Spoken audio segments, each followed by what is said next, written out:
ஹரே கிருஷ்ணா. ஸ்ரீமத் பகவத்கீதை அத்தியாயம் 2 ஸ்லோகம் 54. அர்ஜுன உவாச்ச ஸ்திதி பிரஜ்ஞஸ்ய கா பாஷா ஷமாதி சதஸ்ய கேசவ ஸ்திததாதி கிம் பிரபாஷேத கிம் ஆஷித விரஜ்யதே கிம்.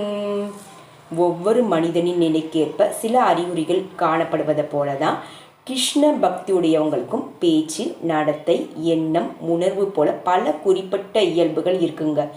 எப்படி ஒரு செல்வந்தர் சில அறிகுறிகளால் செல்வமுடையவங்கன்னு, நோயாளி சில அறிகுறிகளால் நோயுற்றவங்கன்னு, சான்றோர்கள் சில சான்றோர்கள்னா நம்ம மூத்தவங்க, அதாவது முதியவர்கள் அறிகுறிகளால் கற்றறிந்தவங்கன்னு தெரியப்படுறாங்களோ, அதே போல தான் கிருஷ்ணரின் தெய்வீக உணர்வில் இருக்கிறவங்க செயல்களிலும் சில குறிப்பிட்ட அறிகுறிகள் இருக்குதுங்க. அவங்க முக்கிய அறிகுறிகளை பகவத்கீதையிலிருந்து தெரிஞ்சுக்கலாம். கிருஷ்ண உணர்வு உடையவங்க எப்படி பேசுகிறாங்க என்பது தான் மிகவும் முக்கியமானதுங்க. ஏன்னா பேச்சு என்பது எந்த ஒரு மனிதருக்கும் முக்கியமான குணம். பேசாமல் இருக்கும் வரை முட்டாள்களை கண்டுபிடிக்க முடியாதுன்னு சொல்லப்படுது. நல்ல உடையணிந்த முட்டாள் தன் வாயை திறக்காத வரை அவங்க எப்படிப்பட்டவங்க என்பதை தெரிஞ்சுக்க முடியாது என்பது நிச்சயம்தான். ஆனால் அவங்க பேச தொடங்கிய பிறகுதான் தான் யார் என்பதை காட்ட ஆரம்பித்து விடுறாங்க. கிருஷ்ண பக்தரின் முதல் அறிகுறி என்னன்னா, அவங்க கிருஷ்ணரை பற்றியும் அவங்க சம்பந்தப்பட்ட விஷயங்களை பற்றியும் மட்டும்தான் பேசுவாங்க. கீழே விளக்கப்படும் மற்ற அறிகுறிகள் தானாகவே வெளிப்பட ஆரம்பிக்கும். ஸ்ரீ பகவான் உவாச்ச பிரஜாஹாதி யதா காமான் சர்வான் பார்த்த மனோகதான் ஆத்மயன்யவாத்மான துஷ்டகதி ஸ்தித பிரஜ்ஞஸ்த ததோச்சதே. கிருஷ்ண உணர்வுல, அதாவது இறைவனின் பக்தி தொண்டில் முழுமைய நிலை பெற்றிருக்கிறவங்க பெரும் முனிவர்களது நல்ல குணங்கள் எல்லாவற்றையும் பெறுறாங்க.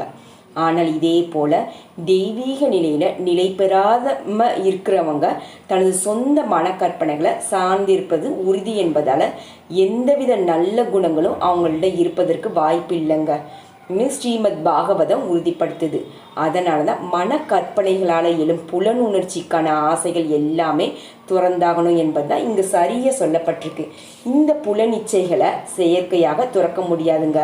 ஆனால் கிருஷ்ண பக்தியில் ஈடுபட்டாங்கன்னா பெரும் முயற்சியில் எதுவுமே இல்லாமல், எந்த ஒரு முயற்சி எதுவுமே இல்லாமல் புலனிச்சை தானாகவே அடங்கிவிடும். அதனால தான் தெய்வீக உணர்வு நிலைக்கு முன்னேற இந்த பக்தி தொண்டு உடனடியாக உதவும் என்பதால் தயக்கம் இல்லாமல் கிருஷ்ண பக்தியில் ஈடுபடணும். தன்னை முழுமுதற் கடவுளின் நித்திய தொண்டனாக அறிவதன் மூலமாக மிக முன்னேறிய ஆத்மா தன்னில் திருப்தியுற்று வாழ்கிறாங்க. அதே போல் தெய்வீக நிலையை அடைந்தவருக்கு கீழ்த்தரமான இந்த ஜட உணர்விலிருந்து எழக்கூடிய சிற்றின்ப பற்றுகள் எதுவுமே இருக்காதுங்க. அதற்கு பதிலாக முழுமுதற் கடவுளின் நித்திய சேவை என்னும் தனது இயல்பான நிலையில் அவங்க எப்போதும் மகிழ்ச்சியாகவே இருப்பாங்க. ஹரே கிருஷ்ண ஹரே கிருஷ்ண கிருஷ்ண கிருஷ்ண ஹரே ஹரே ஹரே ராம ராம ராம ஹரே ஹரே ஹரே கிருஷ்ணா.